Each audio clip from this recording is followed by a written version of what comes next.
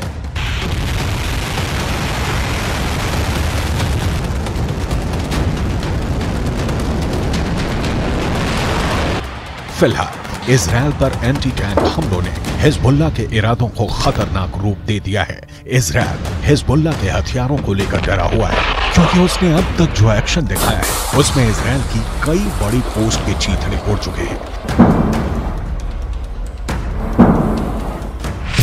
Hezbollah ने 3 तरह की एंटी टैंक गाइडेड मिसाइलें इस्तेमाल की। ये है कॉर्नेट, इसकी रेंज 5 किलोमीटर तक है। ये रूस की मिसाइल है, लेकिन अब ईरान इसका देसी वर्जन देहलाविया तैयार कर चुका है और ऐसी बहुत सी मिसाइल अब हिजबुल्ला के पास हैं। दूसरी है BGM-71 anti tank guided missile, range है 3.5 किलोमीटर। ये अमेरिका में बनी मिसाइल है, लेकिन अब इसकी नकल ईरान तैयार कर रहा है और उसने हिजबुल्ला को सप्लाई की है। तीसरी है 85 कॉन्कोर्स, रेंज 4 किलोमीटर। ये भी रूस ने बनाई है और अब ईरान में ये तोसान नाम से तैयार की जाती है। इजराइल ने सीरिया से खतरे को देखते हुए गोलान पहाड़ियों में भी टैंक पहुंचा दिया है। ये हिस्सा पहले सीरिया का हिस्सा था, लेकिन 1967 के युद्ध में सीरिया से इजराइल ने इस हिस्से को अपने कब्जे में ले लिया। लेबनान, सीरिया और इजराइल के ट्राई जंक्शन वाले इलाके में हिजबुल्ला का पूरा कंट्रोल है।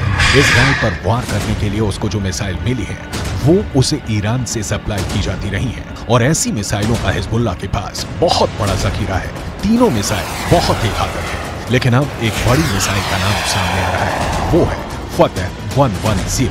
इस मिसाइल से नेतन्याहू को डर लग रहा है, तो उसकी बहुत बड़ी वजह है ईरान की ये मिसाइल 300 किलोमीटर तक हमला कर सकती है और ये अपने टारगेट के 3 मीटर के दायरे में गिरती है। एक बैलिस्टिक मिसाइल का इतना सटीक होना बहुत बड़ी बात है और यही बात इजराइल को परेशान कर रही है। फतह 110 की 2 और खास बातें हैं जिसकी वजह से इसे रोकने में इजराइल को बहुत मुश्किल आ सकती है। ये सॉलिड फ्यूल वाली मिसाइल है, ये कम वक्त में लॉन्च के लिए तैयार की जा सकती है और ये रोड मोबाइल है, यानी इसे कहीं से भी लॉन्च किया जा सकता है और फिर अपना ठिकाना बदलना बहुत आसान है।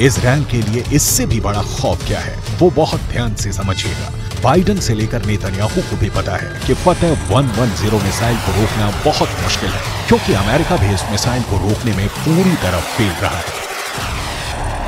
अमेरिका को हमले की जानकारी तो मिल गई थी, इसीलिए उसके सैनिक आसपास अंडरग्राउंड हो गए थे।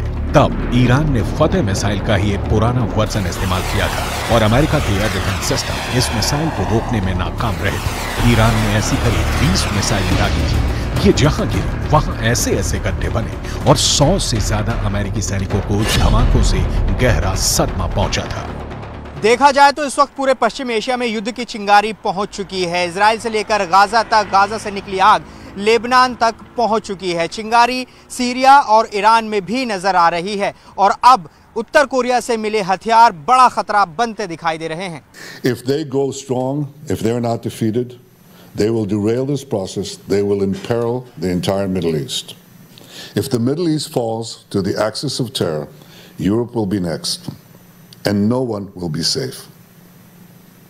This is not a local battle. This is a global battle. The paramount need is to defeat this axis. That battle is now being waged by us against Hamas in Gaza. There is no substitute for victory.